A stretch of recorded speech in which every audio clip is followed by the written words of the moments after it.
¿Me oyes, Fausto? Ah, perfecto. ¿Cómo Yeah, estamos? I am fantastic. Good. I think I'll turn off my phone. Otherwise, it will. But Very good. you sound like a podcaster. Oh, I like I was telling Melina, I have everything. So it's just kind of like, why not use it? Mhm. I Yeah, for my yeah. little music that I do on the side, a little bit of this, a little bit of that. So I I think love it. the biggest thing was trying to see how everything integrates within itself over into one Hmm. thing. And now I'm just using Café Empatía. And I'm gonna go just straight into it because it's already recording. Um, Okay.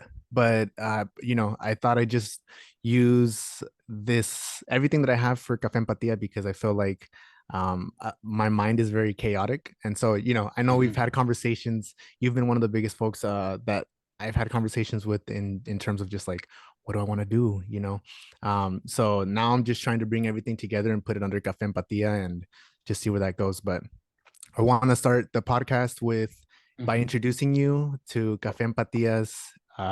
We're calling it Charlas y Platicas, episode Hmm. 3, with Professor Christian Paíz.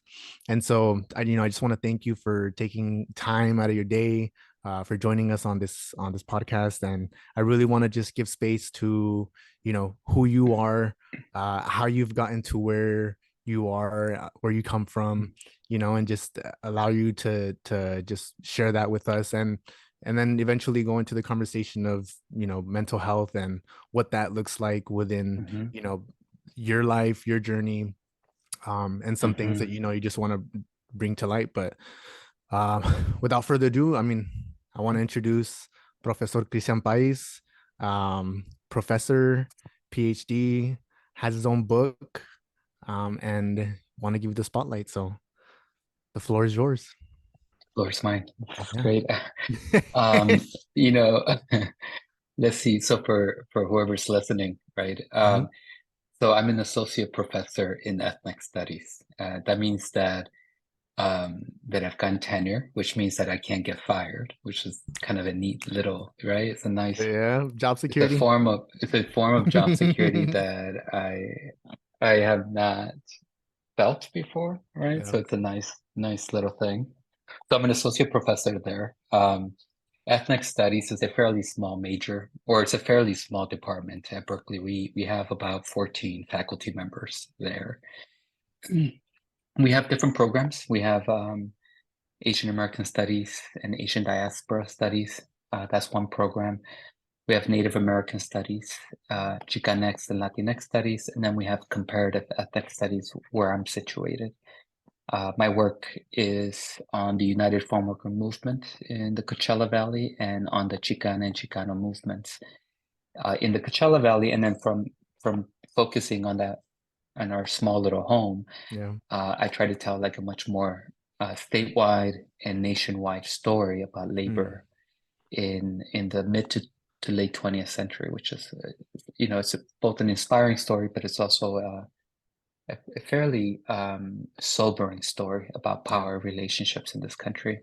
Yeah. So so I've been there. So I teach classes in primarily in history. So I teach history classes of race and ethnicity, classes on social movements, especially in the 1950s, 60s, and 70s.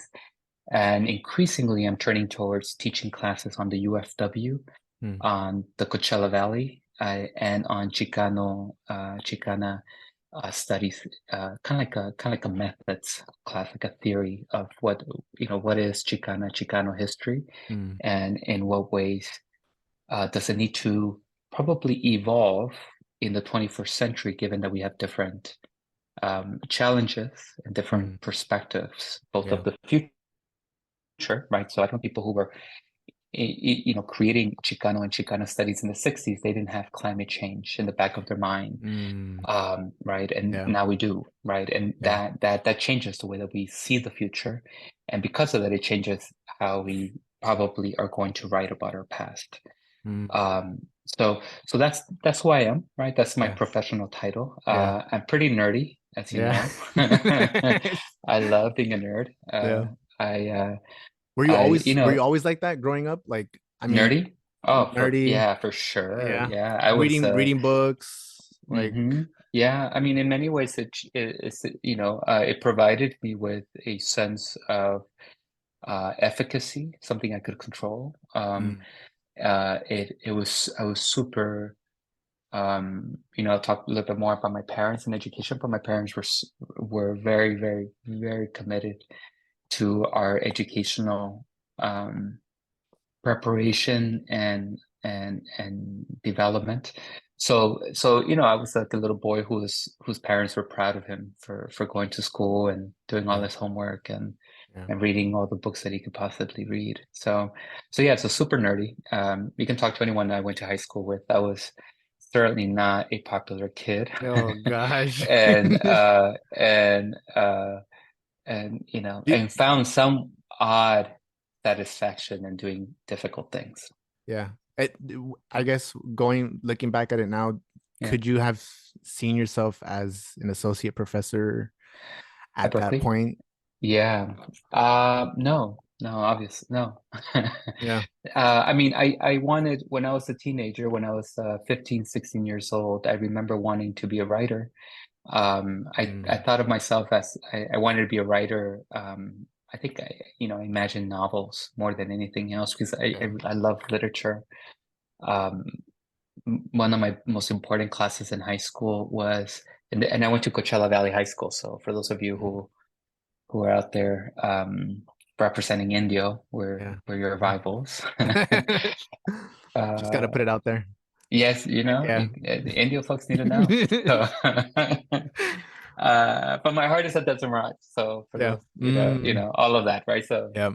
but in one of the most important classes I took as a high school kid was my first year, my freshman year. I took a AP Spanish literature class with Miss Mm, Almeron, who was a young teacher. yeah. I had just, I think, gotten out of one of the liberal arts colleges in Los Angeles. Super dedicated to us and serious, man. One of the, Yeah. teachers Yeah. who you don't mess with, right? Yeah. Like Yeah. she expects you to do work. And that's it. That was it. She Yeah. expects you to do work. So you read the novels, you write, you think, you prepare, you debate. And so that's when I was 14, 15. And so I think that example of reading people like Unamuno and Borges Mm, and so forth made me feel a form of intellectual sophistication that I had not felt really as a mm, 14-year-old, which is available to all of us, right? We're all yeah. intellectuals. And so I imagined myself, I wanted to be a writer. I don't think I knew how I could imagine myself Mm. being a writer, the way that sometimes, when I was a kid, I wanted to be a singer too, right? When I was like No, a 5-year-old, really? right? Yeah. Yeah, Oh, I wanted yeah. to, yeah, Mark Anthony style. Oh, So, God. pero no I podía love that. imaginarme. Like I Yeah. couldn't, right? And so Yeah. similarly with writing, I wanted to be a writer, but I couldn't really, it's hard to envision something where the networks around you, as much as they're advocating for you, may not have access to those spaces. Yeah. Um, I remember the first time I ever really thought about publishing something was when I was in college. I was a sophomore. My college partner and I were both nerdy, and we would study till very late. And for those of you who haven't gone to college, or those of you who are going to college, um, kids in college have really terrible hours, right? You wake up Yeah. late and Yeah. go to sleep at 2, 3 in the morning every day, Mm-hmm. right? I got used to 4 a.m. as my Oh, natural time to wow. go to sleep, Yeah. and I would study till like 2, and then you would hang out with friends till 2 to 4, and then Yeah. finally fall asleep. And Yeah. so my girlfriend and I would do this every day, right? And in some college campuses, there are those late night eateries, right, where you can buy fries The chicken and tenders. chicken Yeah. tenders, sí, tú sabes, ¿verdad? Yep. Like Well aware. stuff that I would not be caught dead with now. Yeah. Like if I eat But fries at 2 in the morning, it's gonna hit I different hate now. myself. Yeah, I hate myself for about 3 days. Yeah. So anyways, so we were in line Gastritis. and yeah, cookies. Yeah. And siempre había plátanos, so we never bought them. We never got Yeah, fruits. no, We never, no, that's not no, the it good was stuff. cookies, brownies, lattes, if you Mm, had a little bit of money, and fries, which are super cheap, and chicken tenders yeah. or chicken wings, Was a that with veces. the meal points still, or was that with Oh cash? yeah, meal points. Yeah, of Meal, course. yeah, there you No go. tenía dinero. Like, Yeah, like we were all mm-hmm. like, and then for those of you also, I just don't know who's Yeah. listening to this, but at the end of a quarter semester, sometimes you have extra meal points. And so you're like extra cash, you're gonna live the high life. And then So there's the anyways, we other were in and line. then there's the other side of it where you run out of meal points Oh, I know. a month Sí, before and sí, andas sufriendo ahí. sí, Yeah, pidiéndoles I a was los one of those. amigos. Yep. Yeah, Yeah. okay. Let's go lunch. You got it? Okay. Yeah, hey, you Yeah. got it. Thank you. You got an extra. Hey, yeah. But we were in line like at 1 in the morning, and I was reading something, about something, right? Yeah. And just being really, really interested in the topic, really taken in by the authors I was reading, and having a lot of questions about the same topic. So, Mm, which is a really good opening beginning for any kind of research, to be interested in the subject, to respect the people who have been advancing the subject, and mm, then to kind of stand on your own with your own specific questions that you want to engage and develop. So, and so I remember telling her, like, I wonder if I can write an essay and get it published. I remember saying that. yeah. And she was pre-med, and she had a clear vision where she was going, Yeah. right? Yeah. Pre-meds, they Yeah. have that. And she said, "No, you can write a whole book, you know." And that's the first time that I thought, "Oh, I can write a whole academic book." And I was 21, maybe 20, Wow. and we were Yeah. kids, It wasn't clear. I don't remember the topic. I don't think it was history. Um, But the but idea of creating a book, yeah, I pretty think much. that the idea of it being a feasible project, Yeah. because it's unclear, since it's not like there are a lot of books sometimes in our homes, Yeah. for a lot of reasons, and we can Hmm. talk about that. And it's not like we know who to go to get books published, and Yeah. there are a lot of reasons Mm-mm. for that too, right? And then in addition to all of that, like any long-term project is a project that can get derailed in many different ways, in ways that you can't even expect. Yeah. So there was an experience early on thinking I could do this, um, but it was more things just kind of developed. It wasn't like a linear thing. It wasn't like Of I course. started and then Yeah. it's more like I became a teacher. I was Yeah. teaching, and I had in the back of my mind this idea that I wanted to write as a living. Yeah. And yeah, Yeah. So I'm curious because I yeah, know you mentioned growing up you had the support right from your family, hmm like they hmm were pushing you, you feel hmm motivated. Um in terms of like making, because you said you wanted to be a writer. yeah. Um do you feel like you had anyone in your corner to uplift you or to push you into like just keep writing just for the sake of writing? Because I remember growing up when I was a kid, and I've always been fond of writing, and so Mm-hmm. my form of writing is poetry or just hmm creative writing. And I remember being a kid and having a journal. And my first entries in the journal were doing my own comics. And I Love it. remember Mr. Cheerio Man and Cocoa Puff. And so that was a whole Love it. series in itself, and Yeah. I love doing that. And then I got to a point where I started writing in my journals and just doing like, I don't know if it was just poetry or just writings, but Mm-hmm. maybe I was 8 or 9, and no, I'm sorry, maybe this is like 10, 11, and my grandparents had already hmm taken me in, and I remember hmm writing in this journal and a thought popping up in my head, and the thought saying, why are you writing? You're never gonna make money from this. mm And Yeah. so that's interesting for me because kind of like how you said, like my grandparents immigrated over here too and came with the idea of hmm working hard and just making a living and succeeding. And I feel like hmm it at that point, I feel like I wasn't very aware of it. And as I gotten hmm older, I reflected on that moment and I was like, wow, like this was a very intrinsic, feeling, and it came from what my grandparents wanted for me, which was, you know, to, to go to school, finish high school, go to college, and do something with your life. And I remember, like, after that I stopped writing, and Mm, now that I look back on it, and I've reintegrated that part of myself, mhm, into who I am now. I hold a lot of compassion towards myself, and I hold a lot of mhm, empathy from my grandparents, mhm, because I knew that they came with the right intentions. Like you said, though, mhm, they just didn't know how to cultivate that, or in what direction that could be something tangible for us to do as a career. And so for I'm sure. curious if anybody growing up for you, gave you that outlet, or gave you um that Yeah. sense of like curiosity to nurture that.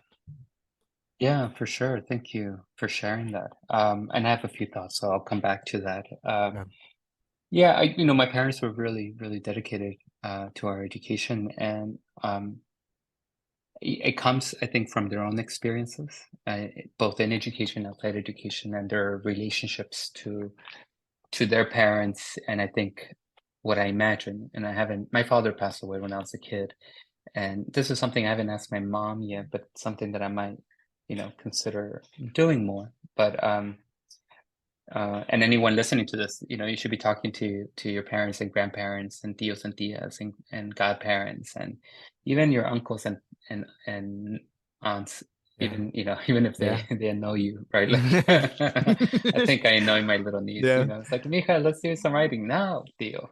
you know. Um, so my mom is the second youngest out of nine siblings. Yeah. Her oldest sisters are about 20 years older than her.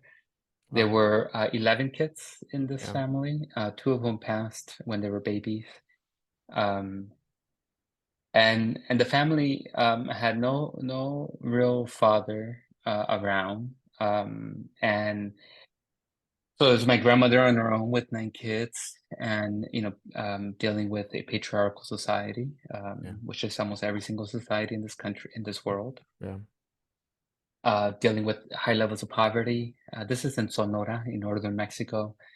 And my oldest aunts, my mom's siblings, oldest sisters, had immigrated to the United States by this point when she was a kid, and dedicated their lives to working. Mm. Since they were children, actually, since they were girls, they were working to sustain their family, which they then sustained across the border. So transnationally, they Mm. sustained their own immediate families while sustaining their parents and siblings, and they've managed to do that for their entire lives. I've just spent time with one of them recently for Mexican Mother's Day Yeah. in Irvine. I was giving a talk there by chance, and um, so by the time that my mom grew up, by the time that she was a teenager, she had been the first one to graduate elementary school, the first one to graduate from middle school, la Mm. secundaria, first one to finish la Wow. prepa, high school, and then she had gone she enrolled in local university. Wow. So she was a trailblazer Yeah. by every respects, much more than whatever it is that I have been able to do. Mm. And it was, I think, quite clear to her that this was a trailblazing that she wasn't doing on her own. She was doing it with the support of her mother and the support of her older sisters, but that at the same time did feel lonesome, right? That it Yeah. was a path that they couldn't accompany her on. Yeah. And that's a condition that a lot of our students face, right? They're oftentimes not doing these transitions to the university or to what the university offers us, which is in many ways an existential transformation around class, right? That Mm. that there is a distinguishment. I don't know if that's the right word, but like that um, we relate to the oppression of our communities in very distinct ways, and that has a real impact on who we are, and that itself can be an isolating journey Yeah. to be able to be a part of. Then my mom's mom, my grandmother, passed away when she was in her first year, and then Mexico's economy imploded. So she decided to cross the border. She was already pregnant with me, so she figured that she would offer her firstborn U.S. citizenship. Mm. And then she was in the U.S. without documentation, and so we kind of know that story, right? Yeah. Hmm. The margins and the um, over time, the sense of a denial of whatever dreams you may have had, and everything that was related to that, the sense of independence that Mm. she had, a sense of power that she had as a young woman, breaking these barriers. Um, so for her, education was something that she got really, really, really, really close to, Yeah. right? And something that she wasn't able to complete the way that she wanted to complete. And it was something that a racist society in the United States could not see in her, right? And Mm. that would not respect her. Yeah. Um, and so I think for her, I think, my grandmother, her mom, my grandmother didn't know how to read and write. And so, and so part of me is, it's like my relationship to my mom is very much informed by my educational experience. Like she was very much part of my sense of belonging in the classroom, my learning of English and Spanish, Yeah. um, just the overall support for me to go to college. And so I think about how education not only helped her identify herself as a young woman in this time period, but also to identify herself as the daughter of her mother, Mm. and that dynamic, which was very different from my father. My father was born in India, I think. It's either India or Yuma. I'm blanking out. I took Yeah. notes before we did this, but It's and then I okay. was like, oh shoot, is it India or Yuma? But it doesn't really matter. It's kind of the same. It's a desert, Yeah. it's agricultural, people are migrating back and forth. You're born where you're born. Tomato, What tomato. matters is that you work in the fields, Yeah. right? And um, his father ran that on the family when he was 3. And I don't like to use the word run out very often, but sometimes it's deserved, It's I appropriate. think. Yeah. Yeah. And men do this, right? Women don't really do this, Yeah. or generally as a social institution, right? Yeah. So he runs out in the family when he's 3. My father is like maybe I think he's the second youngest. So Mm. the sisters are older, so they're going through this whole mess. Yeah. And then his mother dies when he's 10, so he's an orphan, right? At 10 years old. Um, he moves into a foster family, one of those godparents. He's physically and verbally abused, at least from what he shared with me. Yeah. Enough so that by the time he's 15, he flees that house, trying to find his father in Coachella Yeah. and reconnect with his older sisters. Um, so you can imagine, right? So a 10-year-old loses his mother, already a traumatic event. Um, doesn't have a present father, Yeah. another traumatic event, um, lives in a place that is physically and verbally abusive, two traumatic events, right, or Mm. events, or trajectories. Um, you can imagine mental health wise and Yeah. education wise that this would have an impact, Of right? course. And by the time he's 15, he told me that he had a teacher um, who's obviously abusive. I don't know if he was racist, but obviously abusive, ends up breaking one of those long rulers, those metal ruler, not metal, the wooden The wooden. rulers Yeah. they use, yeah, Yeah. broke it on his back, on my father's back, and that was enough for him never to go back again freshman year. And Dang. then he looks for his father, never returns back to school, and for I think my dad, there was a sense that people didn't respect him because he Mm. hadn't finished high school, that he wasn't called smart Yeah. because he had dropped out, that he couldn't get jobs that he wanted that would Yeah. provide for him and his family because of his educational um, experience, right? That were themselves echoes or if not complete um, descriptions of incredibly violent Yeah. relationships. So for him, us going to school, I think it was a way to offer a form of fatherhood that he didn't have. Um, Mm. a going to parent teacher conferences, he was a little league baseball coach in Thermal, right? And the umpire would take Wow. us to, so for both my parents, Yeah. education was not only an opportunity for me to have a career, kind of like what your grandparents are saying, Yeah. right? Which is real, right? Yeah. It's a Capitalism pillar. doesn't care about our dreams, Yeah. right? So Mm-hmm. it's a real concern. But I think they also wanted us to have the sense that life could be beautiful and Mm-hmm. that we deserved it and that they would work as hard as they could in order for us to have something that they kind of got a glimpse, but that they Yeah. couldn't be a part of. Yeah. And so I think that stayed with me, right? That sense of um,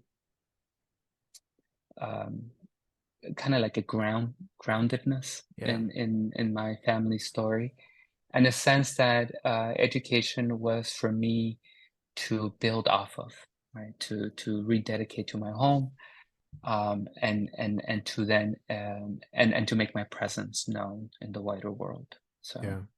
yeah, I do want to, I appreciate you sharing all of yeah, that. And I do want to yeah, acknowledge one yeah. thing that you said. And, Hmm. you know, I want to acknowledge your humility because you mentioned how your mother accomplished all of these things by Yeah. going to, finishing elementary, middle school, signing up for local Hmm. university classes. And you said, she's trailblazed. She's done a lot more than, what I have. And, somebody who would look at you and say, wow, like you've done a lot. And I feel like a lot of times we get caught up in our own ego, and Hmm. we let the labels and the accolades and the accomplishments overcast where we come from.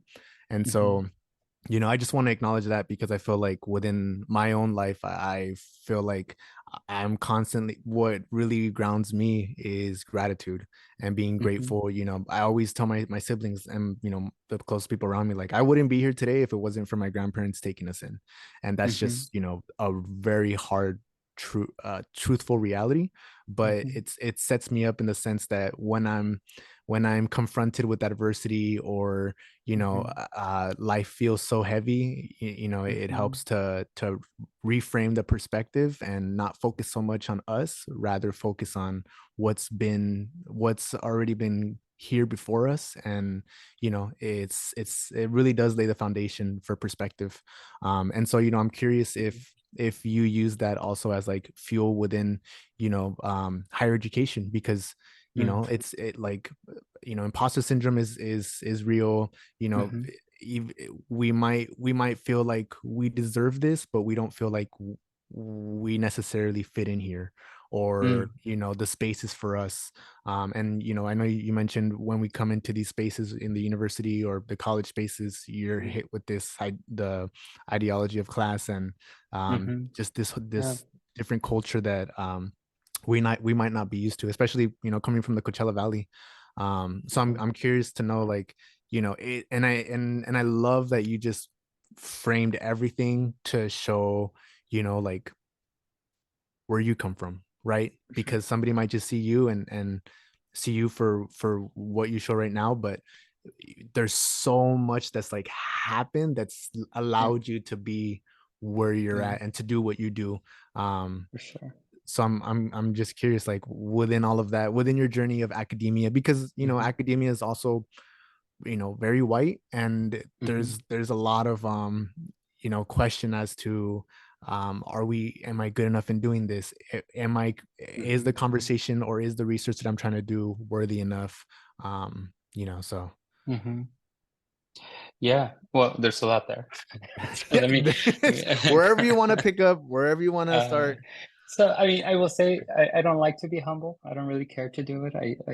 My mother is not a humble woman, which I love. It's the best. It's one of her best qualities. Yeah, She's in your face. She'll tell you so that she knows what she's she's been able confident. to do. Yeah, I yeah. know she's homegirl, crossed the border, built an incredibly successful family, Yeah, and loves to dance. And so love that.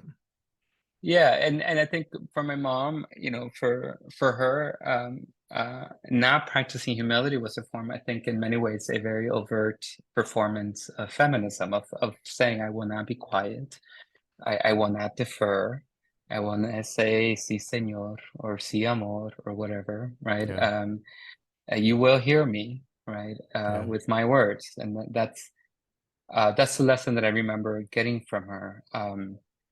Obviously, it's different for men. I Yeah. think men need to be careful about how they move in the world, in part because we did not have a choice in how we were going to be socialized as kids.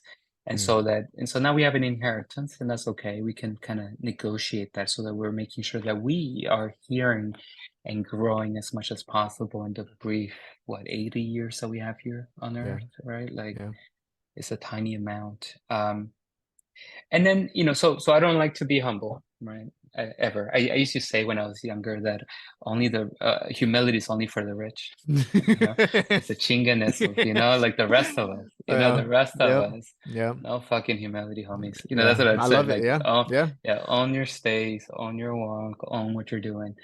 But that's different from non-humility. That's we can do that. We can own.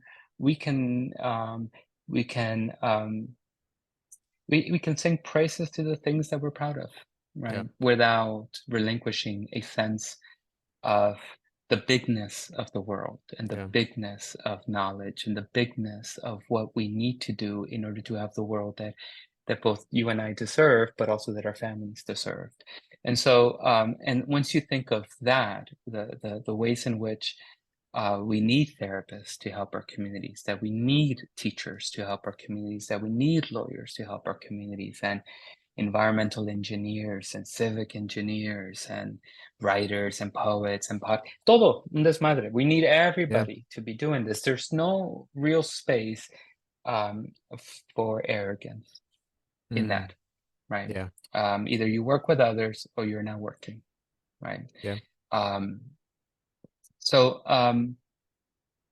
so that's one right around humility. So it's something that doesn't sit well with me, but that I practice. It's like meditation. No lo quiero hacer, but I should. But it, And yeah. But so yeah. so same thing for everybody else, for that. Yeah. No lo You, even if you, you don't want to do it, I, no. I appreciate your honesty Yeah. because at, as calm and as collected as I may be, Hmm. I do tell my siblings, you have to be confident, Yeah. like you have to believe in yourself. And, it's, there's this weird thing that I tell them where I'm like, Hmm. um, I don't give a fuck what anybody thinks, Yeah. but I also really care a lot about what people think. And Hmm. it's kind of like a push and pull, because in the Yeah. sense of like that, and it comes off very harsh or strong, Yeah. but it's because of the fact that I don't have my parents to rely on. Like I don't Hmm. have a safety net where if Hmm. I have a percentage of error, I don't have something to Hmm. fall back on. So For sure. I have to be my own trailblazer, even though there have been folks trailblazing these paths Hmm. before me. There's so much opportunity and so many things that we can explore that we haven't. And so I feel like that's where that perspective comes in. And then Hmm. the other side is caring a lot about what people think. Is I really do genuinely care. I really try to bring good, and I really try to be Yeah. kind and be compassionate. And it's because I want to give so much. So it's kind of like a push and pull. For um sure. but It's part of being a part of a community. It's like family, ¿verdad? yeah. Like sometimes you want to tell your sibling, I don't give a fuck about what you think about me. Right? And Yeah. then you kind of do. Yeah, you do. So Yeah. you want Yeah. love. Yeah. That's really, we want love, we want acceptance, we want recognition, we want to be told that we're going to be safe, or as safe as we can possibly be, that we're not alone, Yeah. that the pain that we felt in the past was not something that we deserved, Yeah. that the fortune that we had in the past was not the basis of who we will always be, or Mm, have been, really. We want to be seen truly for who we yeah. are in all our particularities. Yeah. I think that yeah, that makes a lot of sense to me. I Yeah. you know I think about my experience with schooling and my pathway, and there's talking about my parents and their role, but it was also a lot of people. I was part of Little League Baseball in Thermal, and I was terrible at it. I struck out all the time, Like all the time. what position did you play? Oh, right field, obviously. I didn't even start right field. Yeah, so obviously, Reading his book on right field. no, it's a ya casi, like if only I could find a photo of me Oh in right field gosh, reading a book as a 7-year-old. That that would would be be my everything. faculty website photo. Um, and I talked to my brother and my sister. My sister's 32. I'm 41. My younger brother is 39. So we're older now. And we talk about how incredible it was that there were all of these adults who were volunteering their time every single day to teach Little League Baseball or to be Mm, umpires or to work the the snack shop, and yeah, I don't think anyone was making money. I don't, even if some people were pocketing money somehow, yeah, I mean, I don't know how, but like what, $100? Like, so yeah, this is like a whole collective thing, right? yeah. Of just organizing the teams, of getting the uniforms, of taking photos, of being in tournaments, of figuring out how to get that father to stop yelling at the umpire, right? Yeah, Todo eso. yeah, Um, and so you think about, what kind of things do you need, right? You need not only a safe home and loving caretakers, right? yeah. But you also need a sense of community and a space that makes you feel safe, that where, 100%. where there are multiple adults that are saying that you're going to be somebody, not just Mm, your parents, right? So there's that. I grew up in public housing, and it wasn't ideal in many ways, but it was so much better than what I knew existed in the Coachella Valley, which was, oftentimes substandard trailer park housing that had no real running water yeah. or electricity systems that were just kind of done, illicitly, where, occasionally a trigger a fire, right? Or just, and then there's just the ever presence of pests, right? Of cockroaches, of mosquitoes, of rats, Rats. right? That may not be life threatening, but that in some ways is racially insulting, that not everyone is being forced to live in these conditions, right? Like if we were Mm, all forced to live in these conditions, then we can kind of make peace with our other earthly brethren, right? yeah. But when it's something that's uh, uh, you know, reduced to poverty, and especially to racialized poverty. We know it Yeah. as kids, and the parents know it. So growing up in public housing was so important. Felt safe. People took care of each other. I write about this in my book about what that meant for me. Mm, And only later on I would find out that it was Chicano and Chicano activists who helped build the public housing, right? When I was a kid, my mother spoke primarily only Spanish. She would later learn English, right? mm. So she learned English as an adult, which to me is mind-boggling. Like I've tried to learn another language after Spanish and English, It's and I was hard. like, nope. Yeah, it's Yeah, it's hard, hard. super hard, it's Yeah. super Plus the hard. other everything else It's you're juggling, everything else, hmm right? And imagine if you're a parent and you have to buy this for the kid because you have to eat every day, Yeah. like so my mother learns another language, Oh. but at John Kelly we could take Spanish bilingual classes. So I learned Spanish first and then Mm, transitioned into English in my third, fourth grade. And those programs were also created by Chicano and Chicano activists, and they had to be taught by teachers who were amazing. I remember Miss Trevino and Miss Maestas and Miss Garcia, first, second, and third Spanish teachers. And then I had Miss Ceja who taught me English. And then I had Miss Horn in fifth grade who taught me English further. So I mm. can remember their Wow. names Yeah. very clearly Yeah. because they were instrumental to my ability to learn the languages. Um, and then once I was in high school, there were athletic programs, there were summer school programs that I was able to attend to, teachers who were mentors who would sit down with me when I was an angsty teenager and Yeah. think, nothing is worth it, or I don't know, something, all Yeah. or nothing, right? Like a 16-year-old, right? And they would tolerate, they would listen to me, and they would treat me like an adult, even if sometimes they would express some frustration. And I think that created a nice sense of possibility for me. So Mm, any kind of expression that you're able, for me at least, yeah. anything that I've been able to do in my life has been an echo of what people have offered me. And Mm, so, anything that I wish to do for me from now on has to I don't know if it has to. I want it to echo their generosity. It's almost like Mm, a, it's some, it's a, like it's a form of expression of gratitude. I am grateful that there were people near me who cared enough about me, or who cared enough about other people, who cared enough about being an educator, who cared enough about just recognizing the full humanity that is every single person, mm, and then acted accordingly. And that's what I want to do. And so in that all space, in that space, in that history and that reflection, there's very little space for arrogance and ego. mm. It's absurd. My Yeah. partner says that she's also an academic, and she says academics have a one floor fame, which is, Berkeley, right? Yeah. Berkeley, the social science building, there's 8 Mm-hmm. floors, right? Mm-hmm. So it's like classes are on the first floor. For those of you who don't know, Berkeley's really amazing. You should come to Berkeley. Check it out. Yeah. You check it out. You can use your financial aid money on buying me coffee, when you At have the those student extra store. points Yeah. at the student store. I'll go. Shit. Yeah. So, Um, but there's a building. So for those of you who know, it's called Social Science Building. It had another name by a very racist human that we don't need a name. But yeah. so Social Science Building, and so the first row of classes, first floor is just classes, if I remember correctly, and Mm-hmm. then the second floor is like political science, and then there's another floor, and then there's sociology, and there's ethnic studies, and it's African American studies, and it's gender, sexuality, and women's studies.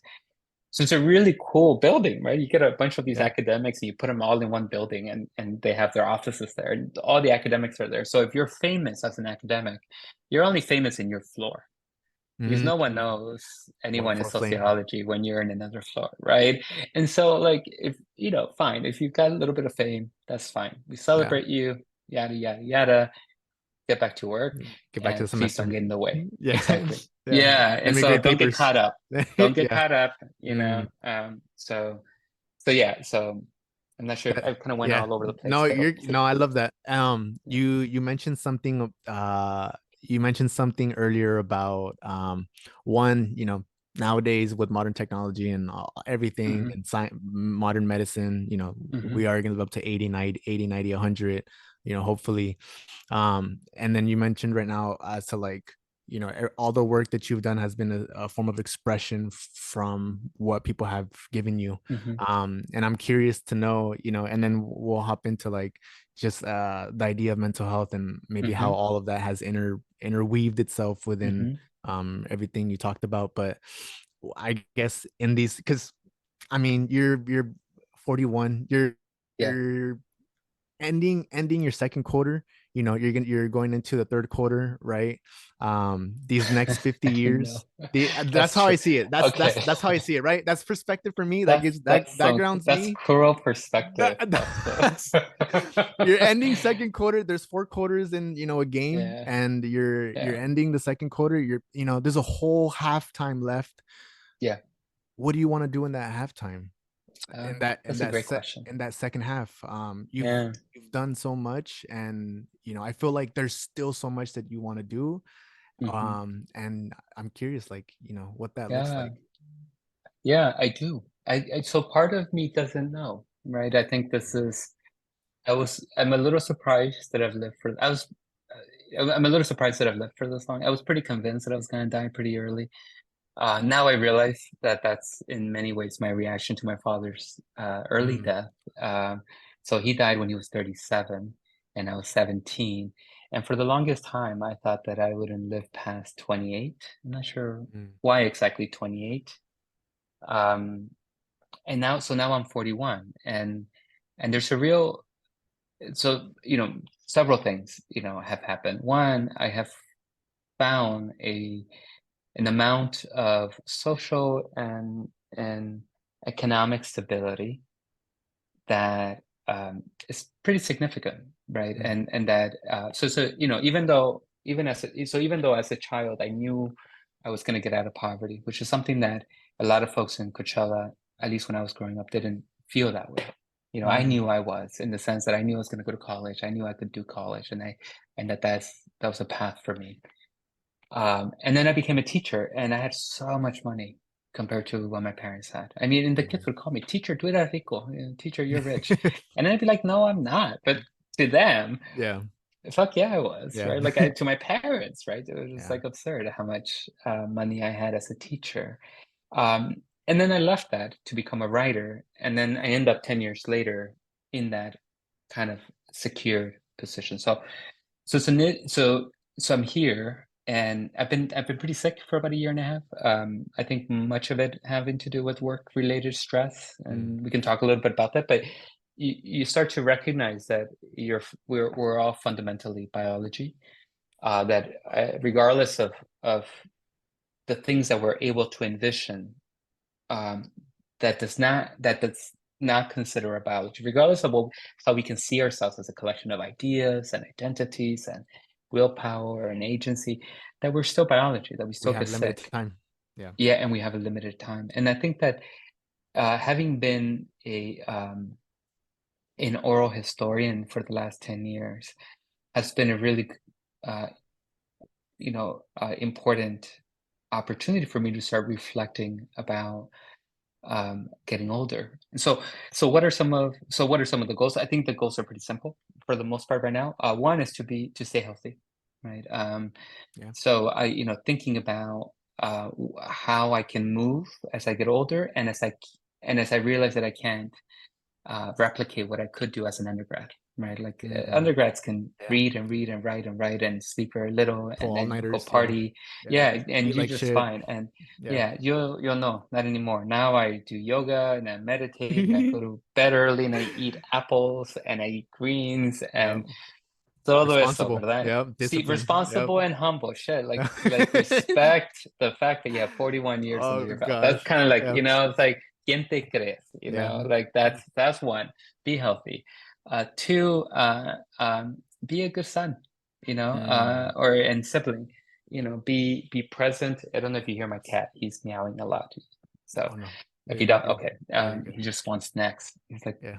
I jokingly say he's the most privileged cat ever, pero I had two of them. They're upper middle class. Oh Um, gosh. so be a good son, spend as much time as I can possibly spend with my mom, with my aunts and uncles, and with the people I interviewed, in many ways to share in the life that is theirs, and in their terms, as opposed to it being about my life and my terms and my needs. So, so that's one. So be healthy, be a good son, be a great partner. Like, my partner's also 41, and she's also an academic. She also has to consider her life options. So figuring that out together is really important. Um, Professionally, my ambition hasn't died. Ando like, so I want to write more. That's kind Yeah. of the goal. Do you, Write as much as I can. do you ever see Yeah. yourself getting into novels? Like, how you mentioned that you were I interested in thought that? about, not right Inter, now. I'm inter, thinking, so I'm starting, for those of you who are listening, right? Mhm. I'm starting a 5-year public history project where I fly down to Coachella, hang out with my mom and my PS, which usually means one of the casinos, Yeah. you know, um, casinos and, some Mexican Yep. restaurant, and margaritas occasionally. Las micheladas. Those micheladas. I don't do micheladas, but I respect them. So, All right. but either Appreciate way, that. Yeah. so hang out with them, but also do talk to schools, talk to NGOs, talk to you, talk to anyone who wants to talk to a historian, and we can talk about farm worker history. And at the end of 5 years, create curriculum, an exhibition for museums, traveling exhibitions, some public lectures, and then after 5 years, to write about it as a memoir, and to talk about for what it means for us to be living not only historically, but to celebrate our communities, people who are older than us, even if they may not necessarily be elders, and then also to kind of to practice relishing being alive for all the problems that we have, right? So that's a memoir that I want to write. That's And then I amazing. want to write a collection of essays on method, on history. Like, what does it mean for us to do history, and why on earth are we doing history? Mm, When we consider, for instance, the challenges of climate change in the future, or the challenges of the broad base disruption of natural dynamics, such as extinction rates, mm, pollution rates, etc. And then, and what also does it mean to write history as our scientific siblings figure out a lot more about like deep history, right? mm, Our understanding of human origins, our understanding of human evolution and transformation, that really challenges the sense that we ourselves in this year 2024 are anything other than a fleeting moment of a long, long history. mm, And so I want to write a collection of essays on that. And then the last one is a collection. I want to write a little bit about what farm labor could be in 2065, when it's 100 years mm. after the UFW. What That's does it interesting. look like to have a pro UFW or pro farm worker industry in our state, right? California Yeah, is ours now. Ours meaning anyone who's not a white supremacist, yeah. and in that kind of a state, what kind of agricultural industry and food production industry can we have? What will it look like given climate change? And what must we be thinking about that we're not thinking about now when we consider there are going to be new migrants from many different places of the world, Mm, not just in the Western Hemisphere? yeah. So, it's a lot easier, I think, for Latinos to be like, yeah, the border, bring as many people over, help them, get them situated, offer them the opportunities that our families were able to do. But we also have to be advocates from folks who are coming out of Africa, from South Mm, Asia, Southeast Asia, even yeah, parts of Europe, to be able to say, to be Chicano means that we advocate for you too. yeah, So, yeah. I want to. I love how how deep that is. Like to envision something like that, I feel like it's super hard. But as a historian, I feel like you have the contextual information to be able to interpret, like, history repeats itself, and there's a mhm. lot that we can learn from our past and other folks past. So I admire, one, I just want to acknowledge, like, I've always admired you. And I think I admire just your way of thinking, and just how you go about just contextualizing and making all of that practical. Because I think, well, one thing Mhm. I always struggled with was always being practical. Oh, you brought him on the camera. Yeah, Yeah. it's he needs, otherwise he'll be making Oh more and god. more noise. And um this is Haruki, Haruki. yeah, after the writer Murakami. Mm. Um, And what, another I, cat? I and What's this is Haruki, and then the other cat's Fidelito after Fidel Fidelito? Castro. So, I appreciate what you're saying, Fausto. Um, yeah. Um, but you were gonna ask something.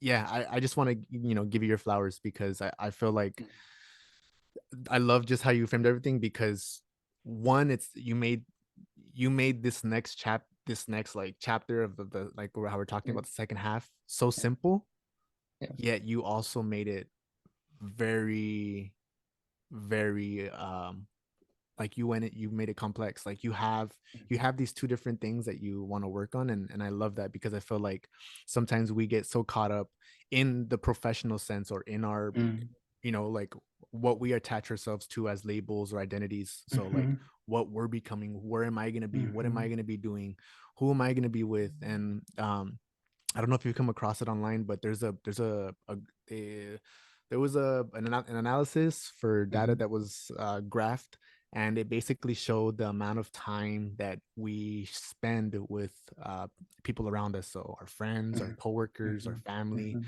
um, ourselves. And it mhm, turned out that the older we get, the less mhm, time we spend with others, and the more time we spend with ourselves. And mm, that was interesting, because it showed, especially living within a capitalistic system, mhm, and everything that um it pulls from us, it extracts from us. But it really just showed me, like, one, I feel like a lot of times we don't really have a good relationship with ourselves. And Mm-hmm. two, we take a lot of things for granted. So, and then in that graph it showed Mm-hmm. like how many years you spend with with your parents, and Mm-hmm. at within that year, you think you're spending so much time with them, but there's only certain dates within the year that you're actually Yeah. spending this time. And so it just gave this whole contextualization of time. Mm-hmm. And I found it so interesting because it, kind of like how you're saying, you you kind of touched on that with the first goals that you're talking about, which was, your health, your family, your partner.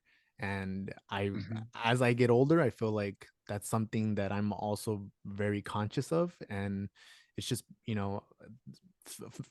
papa always instilled family in us. And Mm-hmm. so I'm very conscious of like just how I spend my time with my family, and not Mm-hmm. investing myself so much into work, because there's always going to be things to do. Mm-hmm. And so, but there's not going to be many moments that I have, with the people Mm-hmm. around me. So I love that. And, kind of just transitioning and going into this Mm-hmm. idea of like mental health. Sure. Within everything that kind of you've shared, Mm-hmm. and I mentioned like I admire you very much because Mm-hmm. not only of the things that you've done, right, but one of the biggest reasons is because of like who you are. And I've always appreciated that. And you've always just listened to me. And I will always be grateful for that. But within that, it sounds like growing up, and I appreciate you sharing everything with your parents. It Mm-hmm. sounds like um you were the man of the house, right? Like you were the oldest. um you have an older sister, or you're the oldest, Mm-hmm. I'm right? the oldest. Yeah. Yeah, so you're the oldest, you carry the responsibility. You've seen your mom do all of this. And so, you know within that, and within your journey of academia, and still, Mm-hmm. desarrollando quién eres and all this kind of Yeah. stuff. How have you navigated that? Because, Mm-hmm. as the oldest of eight, Yeah. it's always been a constant struggle. And I think one of the biggest things that mi papa left me with, mi papa's not here anymore, but one Yeah. of the things that he left me with was, um, you know, you gotta live your life, and you gotta make sure that whatever you're doing, you do it for yourself. So that way, when you come together, with the people around you, that you're able to, share Mm-hmm. moments with them. And so Yeah. that eases my stress of like having to always worry about my siblings, because I'm like, you know I'm 10 years apart from the youngest one, and I'm always like putting this responsibility on myself. um Yeah. and so I've had to like, create that boundary for myself, just Mm-hmm. because of the person that I am and how much I like to give. And so, I know you, like you said, we need therapists in the community, and we need to, Yeah. although we're understanding how to, especially as men, express ourselves. Like, Mm-hmm. I'm still learning a lot of this. And, you know Mm-hmm. um being being selfless and also selfish, with how I express myself. Because if I don't express myself the way I need to, and of course in a way that's also not, doesn't come off a certain way, you know I need to let that out. Because if I don't, then that's gonna turn into something else later on, or I'm gonna carry it, and it's not gonna do my body any good. um Mm-hmm. so, not sure kind of where that connects with you, and For your, sure. Yeah. but Yeah. Well, I have a few quick thoughts. So I was the oldest, and there is an extra, I think for a lot of families, an extra responsibility that's assigned to older siblings. Uh, y- I wrote about this when I was a teacher, very, very little, a little bit, but I remember when I was in fourth grade, I think I had like $7, maybe $8 at some point. yeah. And I decided to spend all of it for my family for Christmas gift. And I bought like my Mm, parents' erasers and pencils, stuff that I could never afford for yeah. myself. But somehow I had $7, and that's what I wanted to spend my money on Mm, gifts. And I remember still very clearly going up to, we lived in these public housing apartments, going up into my room that I shared with my brothers. I closed the door so he couldn't come in. So I must have been 9 because my sister was already born, so she was like a year. And feeling this like uh, proud love for my home, for my Yeah. family. Like I love my family, but I was proud of myself. I felt very oldie, like an older person. Yeah. Like it's almost, it feels like a, like that's, it's almost like welcoming, like that's what adulthood is. This a much more fervent loving of the people around us than Mm. when we're children, I think.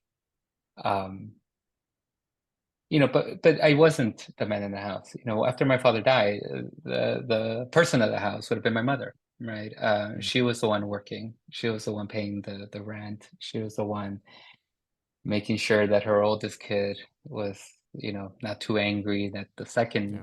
oldest kid wasn't getting in trouble in school, or that the youngest one was managing the trauma of having lost her father, right? Yeah.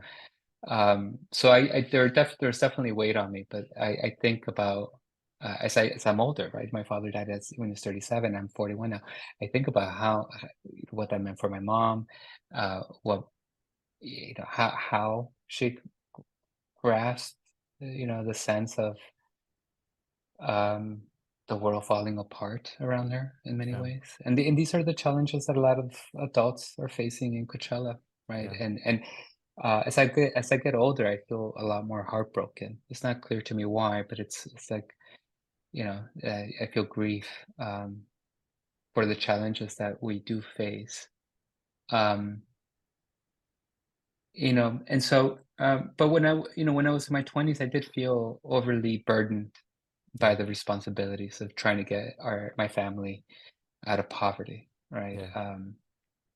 And sometimes I feel a little burdened by that still. I feel a little ashamed of that. There's almost like it should be the good son. No, no Mm. problems. Just be able to do what you got to do, right?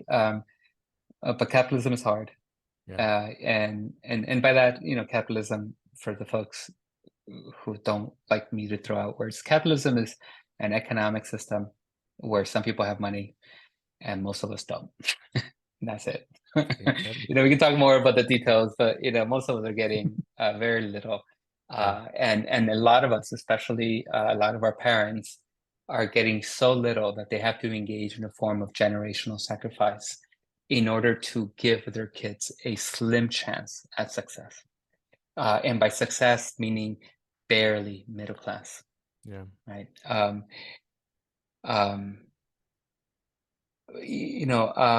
so now what that does for mental health, though, right? Like that's what I think. When I was younger, there was very little room for for for any kind of emotional, um, non-regularity, right? Yeah. Like anything, everything had to be regulated. And And what do you mean by uh, regulated? don't show emotion, right? Like, There you go. if Yeah. you're angry, don't be fucking angry. If you're Yeah. sad, don't be sad. If you're, all of that, right? Yeah. The only emotion is uh, that you're reliable, right? Mm. You got this? Yes, I got this. That's it. That's the only emotion, right? That's a survival emotion. That's Yeah. that's Well, triage. yeah, That's it's kind of like going into what you were talking about earlier, like, your mom doing all these things and then also yeah, adding on this layer of learning a language. How do you fit yeah, in with where's the capacity to acknowledge, like how you're feeling or all yeah, these other things. And for me, my yeah, mom, like I'm for her, church is pretty big in her faith, and yeah, that's something that she relies heavily on. So yeah. yeah. And my so yeah, exactly. I mean, there's a real limit, I Yeah. think, to what we can expect from ourselves, Yeah. given what we're undergoing. And it's hard because we're all learning. And like, how old are you now, Fausto? 28. Ah, that's a great time. Yeah, but you haven't been 28 for very long, right? It's not like you know what 28 is, right? No, You're kind of no. Yeah. learning as you're Yeah. living, right? Yeah. Same thing, right? And same thing with our parents. Mm. I so I remember when my father died, we would, people did that whole line where people come and give their condolences to you. And they would give the condolences to me, but then they would tell me and my brother that we were now the men of the house. So we had to like Mm. be strong. And to me, I get what they were trying to do, but in some ways, to me, that's a real strong marker about a strong marker of our community's inability to deal with pain. That the only way we deal with pain is by saying it doesn't hurt that much and it'll be better later. And the thing is that sometimes pain is profound and sometimes pain doesn't go away. And I don't think we figured out how to deal with that hurt. And I think a lot of it kind of move around without thinking of it. And it comes out in many different ways. You get sick, you Yeah. get angry, you make poor choices.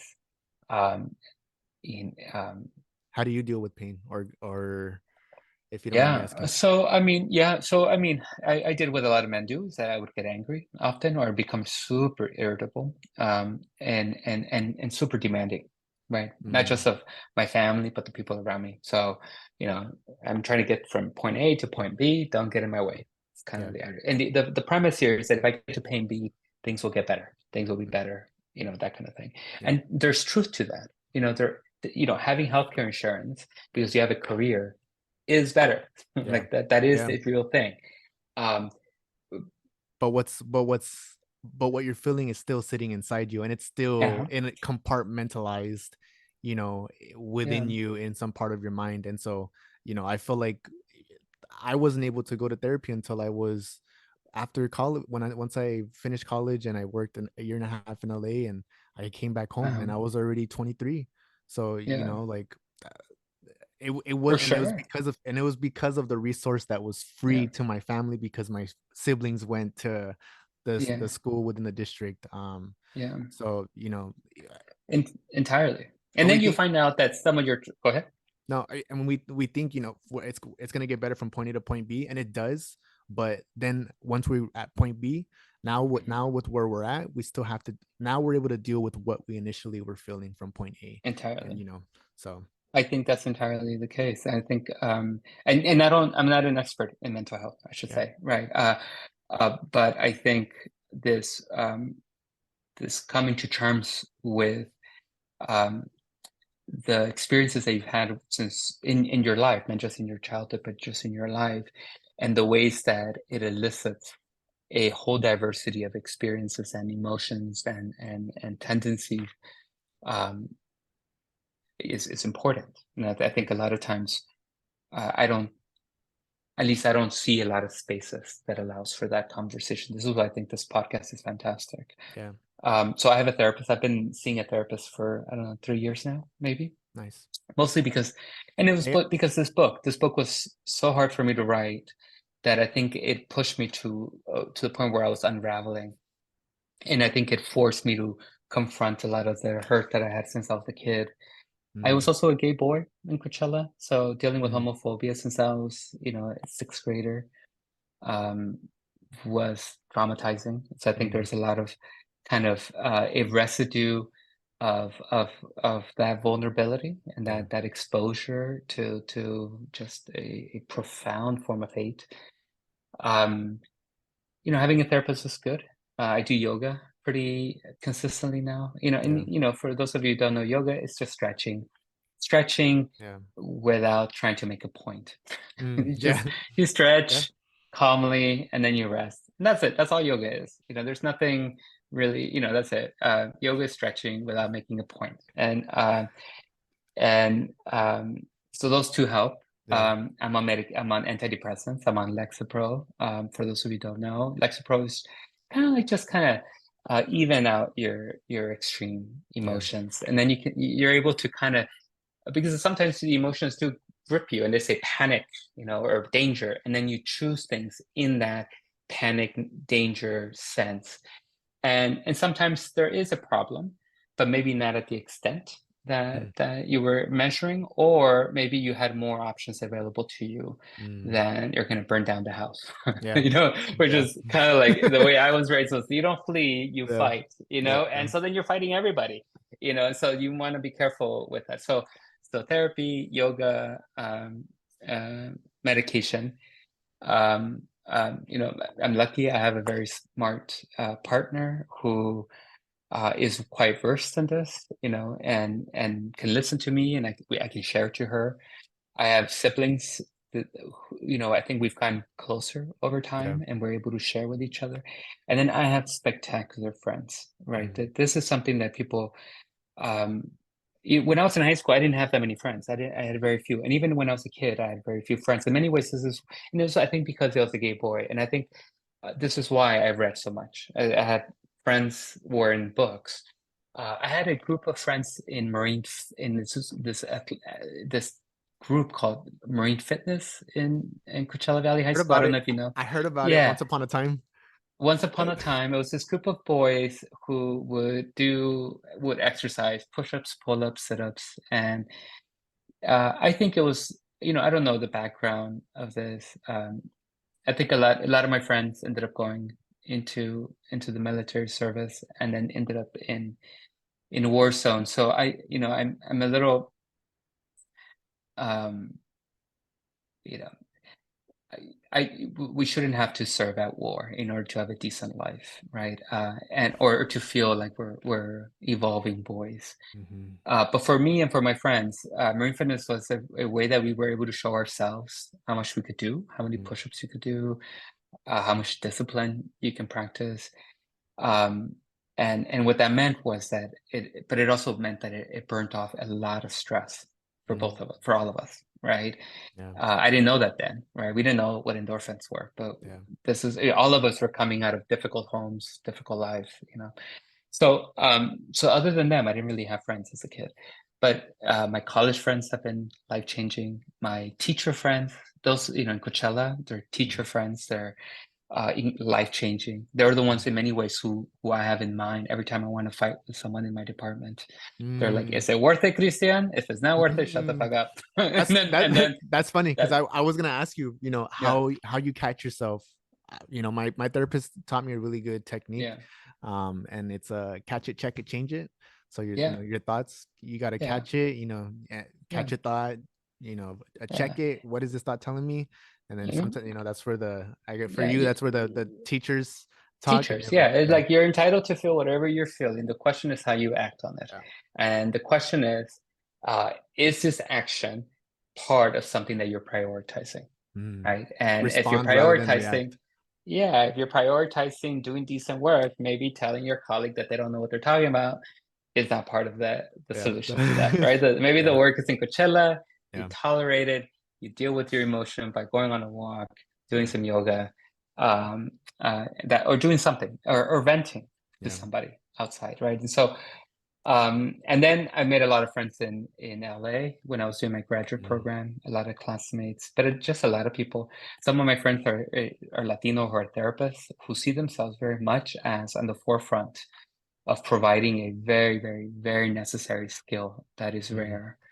Um, and then since then, the friends I've made here at Berkeley. mm, So having friends who are cognizant of the depth of our human experiences, that is not just the everyday weekly thing, right? Or yeah. work thing that you're dealing with your mother's illness, or that you're dealing with your kids' issues, or that you're dealing with your own ambivalences about getting older, or that you're todo, hay muchas cosas, right? The fact that we're allowed to deal with the complexities of our lives uh, Mm, um, without having to shun it or hide it away or say that we're all right. yeah.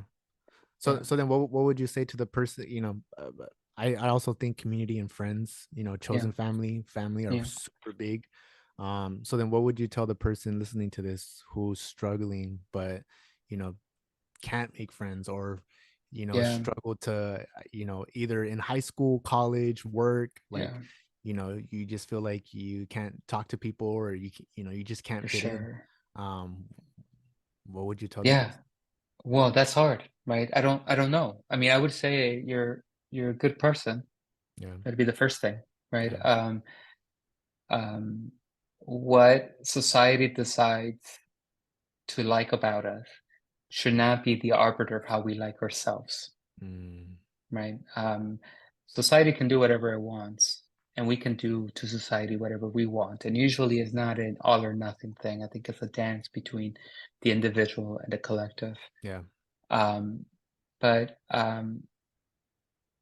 you know, um, but whatever is being said about you in negative ways, or whatever you feel that is negative from the outside world is probably one, wrong and callous, and two, even if you are not perfect, which you're not, right? Even Yeah. if you Yeah. do like react, in certain Which ways happens. Yeah.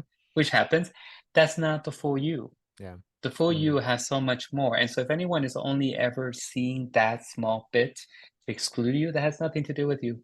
That Yeah. has to do with them. Right. So Yeah. now the Yeah. question, No, but go ahead. that's, so that's, so what to do? Well, one, you know, um, soothe yourself to Yeah. begin with. Right. And that could look many different ways. I could, going on walks, listening to podcasts, reading books that speak to you, or watching films that speak to you, doing Mm. arts and crafts that speak to you. And then two, um, there are many ways to create community. Yeah. When I was a teacher, um, when I came, when I became a teacher, it was incredibly hard for me to return. I mean, this was a place that had called me faggot since I was 12, right? Mm. So I was not excited to come back at all, right? Yeah. And I mostly just did it for my sister and for my family. I had no allegiance to Coachella. Coachella had no allegiance with me. And Salua has a line where she says, "Yo no traicioné a mi pueblo me traicionó a mí." Mm. That I think always spoke to me. And but I'm glad I became a teacher because I met people in our home that were not homophobic, right? That were not part of this history, and that were able to allow me to redefine my relationship to Coachella. That the Coachella that I know is gay as fuck, right? The Yeah. Coachella I know is super militant in its race politics, that it won't abandon darker skinned people, that it will foreground indigenous lives, that it will make sure that women are leaders. That Coachella is not the Coachella I saw often as a kid. Mm. Or I saw it in small bits and pieces. Like my mom was a leader, but in my home, my thermal community did not have a gay straight alliance or Yeah. a gay flag running around. Um, and so, but I was lucky by becoming a teacher and making these friends at Desert Marsh High School. Yeah. These were all different people. Taboada was one of my, I don't know if you know these Mm. folks in Desert Marsh, but Taboada, Morelia, Baltasar, Brian Katz, Baltasar. Yeah. the, um, Roy Garza, Roy, I don't know if Mm. he was a DJ. So we would, and I, when I came home, I had all these wonderful student friends when I was in college who I missed, right? And I didn't know how to make friends in Coachella. So what I started to do is that we started to do potlucks in my house. People Mm. just brought food and beer, right? That's what people Yeah. did. Not drinking driving, drinking and driving, but Please drink responsibly. yeah, please Yeah. drink responsibly. So bunch of food, bunch of beer, and just hang out, music, right? Mm. And people just kind of got to trust each other, right? Because everyone's on Yeah. edge, everyone's trying to be seen, Yeah. right? And then Mm. after a while, I remember the potlucks while watching. What was that Glee Club? I was like, is that what it's Oh, called? The Glee. show? Yeah, Glee. Glee. I Yeah, love Glee. so we would watch these teachers watching Glee. We would never tell Oh students, ¿verdad? gosh. And with food, and we'd go to each other's That's houses. hilarious. And it was every week, and it was a moment where we could recharge Mm. because we were doing good fucking work, right? We were Mm. teaching kids, we were with our families, we were doing what we needed to be done, and we deserve to have downtime. Yeah. And so that's what I would encourage Yeah. anyone who's trying to create community. It doesn't have to be everything. It's not all or nothing. Like I'm one of the things that I would like to do in Coachella is something called what I'm imagining books and beer, which is you Mm. bring your favorite book, right? And we go Yeah. to some beer spot that is fun, maybe like in downtown Coachella, Yeah. right?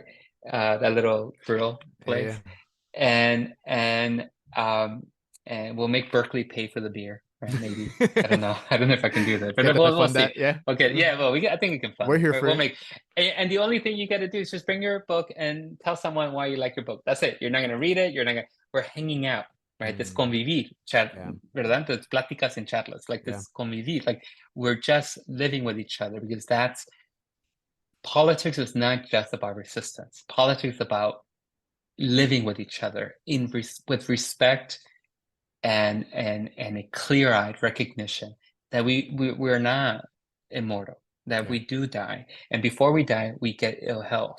And if we're not living with each other and practicing a sense of the joys in life, then I think we're going to be ill prepared for the challenges of late life. Mm.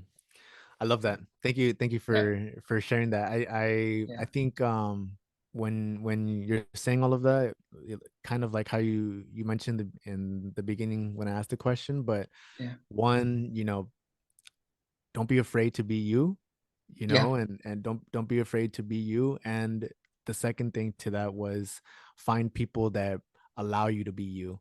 Hmm. And I feel like a lot of times, sometimes we don't even know who we are.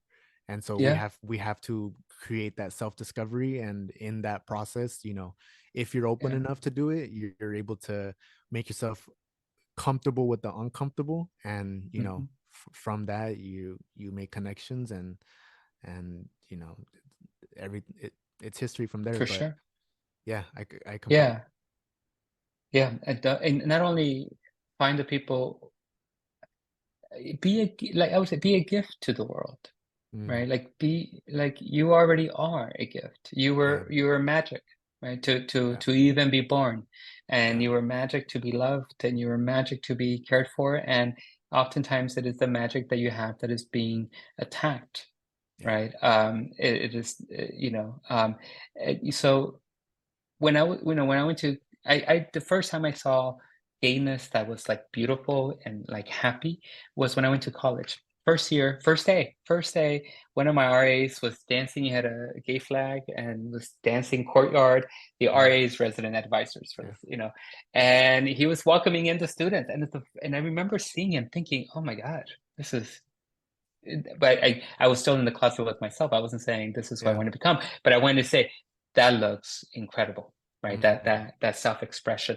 And it was mm, all my gay friends in college who were brave to be who they were that allowed me to be brave enough to be who I was.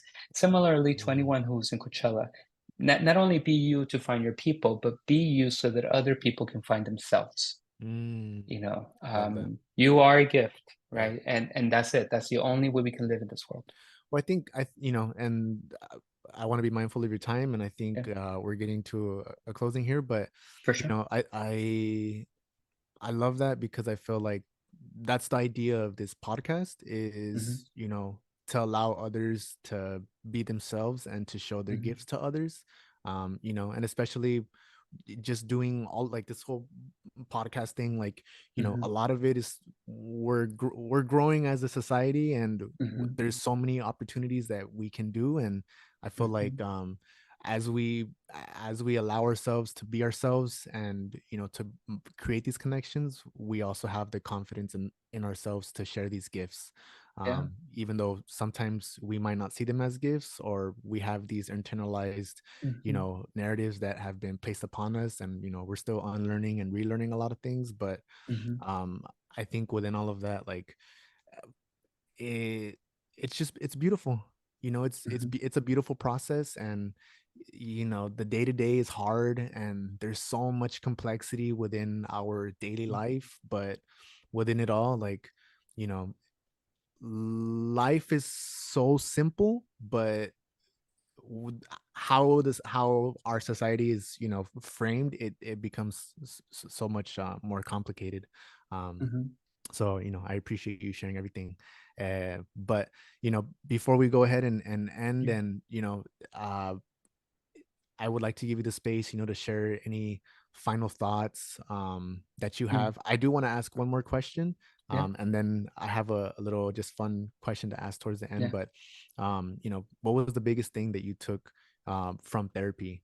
That's been either a tool for you, or something that Oh, you know yeah, that has been just foundational in your resiliency, yeah, or just your perspective on how you frame things. yeah. Um, I think the biggest thing is that I'm a decent person.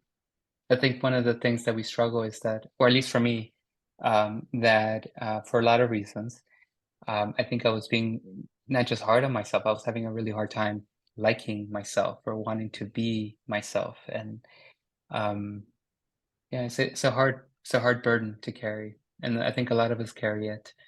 I don't think it's our fault that we carry it. I don't think it's our parents' fault that we carry it. I don't think it's our grandparents' fault that we carry it. I think being human is hard, Yeah. just like being alive is hard. But that we are loved and we can love, and that's important. Um, yeah, I think that's yeah, I think that's one of the biggest things that Yeah. I've gotten from it. Um, if I could just say one thing, my experience with mental health has also been, as I said about like, do yoga, do walking. I mean, I don't know who on earth is gonna be walking May 19th in the Coachella Valley, Yeah. right? Ese pinche profesor in Yeah. Berkeley. Y si no, no es que hay que caminar. ¿Qué caminas? ¿Qué cabrón? Like he has all this time, right? I know. I saw, Oh gosh. so I get that. I will say though, that especially for the folks who have university as an option or who have gone Mhm. through a university experience and who are now working, I will say that you need to dedicate your life to helping others. Mm. That's that's the only thing, right, that you can do. Yeah. Like everything else, um, helping others inherently helps you. I'm not entirely sure why. Mm. People keep saying that, and but Yeah. it's true, right? So that doesn't mean that you deny yourself. That doesn't mean that te vas a sacrificar, por favor. Yeah. None of us are so important that we're worthy sacrifice for our communities. So Mm. aquí no hay sacrificio, Yeah. aquí no se va a sacrificar nadie. Maybe your parents had to sacrifice themselves, not you, right? So you do whatever you need to do, but you need to give it to a wider public. You need to be of service to others. And Mm. in doing that, right? In being a business major who's in service to others, in being an engineer who's in service to others, or an immunologist or therapist, todo. In doing that, in the servicing, in thinking about how you're helping others and what that means for you as a human, I think that inherently is going to be better for your mental health. Mm. So for those yeah, so for those of you thinking about careers, it's a pretty easy equation. You help others, you help yourself, and Yeah. that's kind of it. Yeah. I feel like what makes the equation complicated is when you bring in the idea of, well, how much am I gonna make? Um, you know, Entirely. and Yeah, so, entirely. So then be fucking creative. because no, God damn yeah. it. Yeah, this is Yeah. be creative. Yep. Like this is kind of I wanted to be a writer, but I wanted to write about our home. So I Yeah. wrote about our home. Mhm. I have to write more books, but I want to be around my family. So then I come up with public history projects. I have friends who are therapists who have private practices and they have pro bono practices. I have teacher friends who are figuring out how to get a little higher up pay scale while they get better as teachers so that they're able to have a sturdy Mm. existence. Um, you know, um, helping others does not have to be a vow of poverty, Yeah. right? And the thing is, ¿quién quiere estar pobre? Yeah. Our parents didn't want to be poor, motherfucker. Yeah. No one wants to be Yeah. poor. But be middle class, be solid middle class, and dedicate your life to doing good. Yeah. And that's it, right? And Yeah. if you're not doing that, then treat yourself better by Mm. changing your career. Mm. Yeah. Yeah, I agree. I love that. yeah, Thank you for that. yeah. One word that you would use to describe this, we're going into as doing what I do. I feel like Yeah, what helps me a lot is breaking down the year into quarters, and so yeah, three, 3 3 3 3. yeah. We're going into the second half of the year, so what's one word that you would give yourself that kind of reflects like what your goal is? So for Oh, yeah, myself, it's organization. Last year yeah, was focused, yeah, um, just be focused, and this year it's yeah, organization. So I'm curious, if you could just encompass the yeah. second half of the year with the word, what that word would be. Coloring. Mm. Yeah. Yeah, I feel yeah, I'm just gonna be coloring, drawing, playing, um, and hopefully thinking, Yeah. but primarily playing. Yeah. That the Yeah, yeah. and the idea is we all deserve to have good things in life, Mm. including play. Um, and we're not too old or too male to get away from play. Yeah, yeah, Yeah. Well, I mean, this is play for me. Like I, that's great. I love it. I tell folks this, these conversations are selfish because Hmm. I get to, I don't get a lot of time to talk to you, and Hmm. we can coordinate, but this hour is really just me genuinely asking you questions and getting to know you more. And so it's selfless, though at the same token, because just sharing our conversation. But Hmm. yeah, this is very much play for me. And even though That's fantastic. I fitted into my hectic schedule and everything else Yeah, going on around me, the chaos, I'm very present and I'm grateful. yeah, So, yeah. you know, Embrace it. yeah, I mean, yeah, 100%. think about the fortune that you and I have, right? To be in this conversation, and the fortune of the people who are listening. Um, yeah, yeah. Embrace the chaos, and always, always love the folks around us. Yeah. Yeah, I love that. One what's your last question, and then I'll go ahead Yeah, and let you yeah, go. yeah. What's the professor's go-to coffee? Oh, yo hago lo más simple. I am Cold brew? hardcore. I No, yo soy comunista. I don't. cool. Con que haya cafeína, that's all there. The Yeah, revolution will have coffee, nothing else. yeah. Black So, coffee. Yeah. sí, ponte listo. That's what I Yeah. would say. So if you're visiting Berkeley, you know what to get the professor. There we Uh go. yeah. Exactly. No, pues, Professor País, Yeah. Sí. agradezco que, you can make some time out of your busy schedule and just have a conversation. And, Yeah. I've been telling folks, once we start going further into this, I'd love to just bring you on and again, and Yeah. just, see where everything's at, and see what that conversation would look like. But I want Yeah. to thank you just for your time, for your energy, for your Yeah. thoughts. They are much appreciated. And I hope that everybody who's listening, takes value out of what we talked about today. And, I'm looking forward to just seeing everything that you do, and for yourself, for your family, for the community. And, we're here for it. So just Thank know you, that, Fausto. you have folks here always rooting for you. Thank you, Yeah. Fausto. Yeah, So this has been a really beautiful experience. So yeah, thank you for inviting me. claro que sí. So with that, I'm going to go ahead and end our podcast here, and then just thank you. Yeah. And I'm going to go ahead and just